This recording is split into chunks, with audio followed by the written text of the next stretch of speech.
Pemirsa parikramo galian C ring Karangasem sawatara galah ungkuran nentan kepanggih. Ngenenin indiki inuncap Kepala Badan Pengelola Keuangan dan Aset Daerah Kabupaten Karangasem Iwayan Ardike Mausang. Pengandegang parikramo sampun memargi dawak tigang rahinane lintang.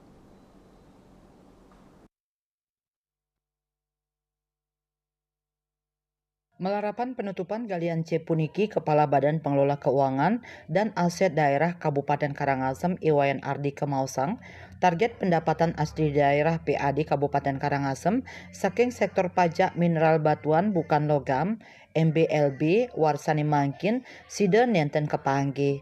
Paiketan Mausang durung mastikayang galah janten nyane parikrama galian C puniki katutup tur kabungkah malih.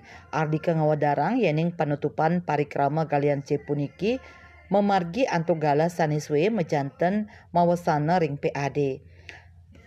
Sani mangkin target pendapatan sani durung kepanggih kantos sawetara 3,6 miliar. Dan ngapiang parikrama ring kalian C digelis kabungkah.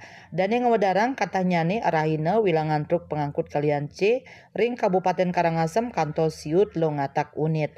Ring penutupan puniki side kauningin wesanan pajak nyabaran rahinan nyane.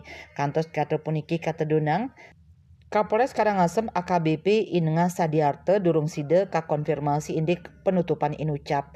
Eka Parananda Bali Pos Nguningayang.